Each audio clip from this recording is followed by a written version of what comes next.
Hello friends, ఈరోజు recipe అడా ఇడ్లీ ఎలా తయారు చేసుకోవాలో చూద్దాము. దానికి కావాల్సిన పదార్థాలు: ఇడ్లీ రవ్వ 1 కప్పు తీసుకోండి, చిన్న సైజు.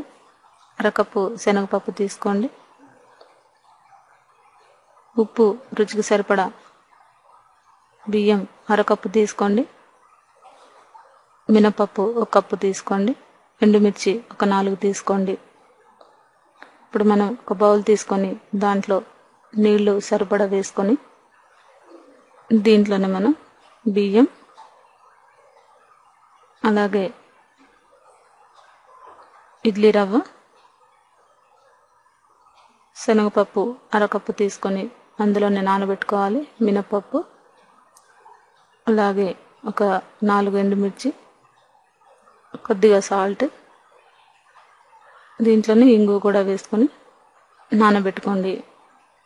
ఇది 6 గంటలు నానాలి. 6 గంటలు నానిన తర్వాత దీన్ని ఇడ్లీ బ్యాటర్ లాగా మనం గ్రైండ్ చేసుకోవాలి.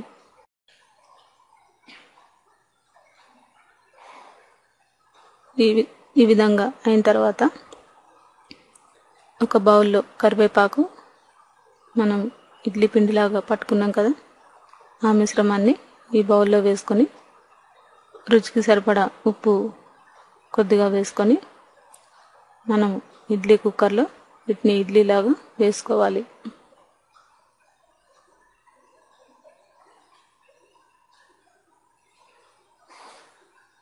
ఇడ్లీ ప్లేట్కి కొద్దిగా ఆయిల్ రాసుకొని మీకు ఎంత సైజులో కావాలో అంత మోతాదులో ఇడ్లీలన్నిటిని కూడా ఈ విధంగా వేసుకోండి. ఇప్పుడు మనం ఇడ్లీ కుక్కర్లో ఇవి ఆవిరికి ఉడికించుకోవాలి. ఒక 15 నిమిషాలు లో ఫ్లేమ్లో ఉడికించుకుంటే సరిపోతుంది. ఇప్పుడు మనకి ఇవి ఉడికాయి. వీటిని సర్వింగ్ బౌల్లోకి తీసుకొని మీకు ఇష్టమైన పల్లి చట్నీ కానీ, టమాటా చట్నీ కానీ, లేదా సాంబార్తో కానీ దేంతో తిన్నా కానీ ఇవి రుచిగానే ఉంటాయి. ఈ రెసిపీ మీకు నచ్చినట్లయితే లైక్ చేయగలరు. ఈ రెసిపీని మీరు కూడా ట్రై చేసి చూడగలరు.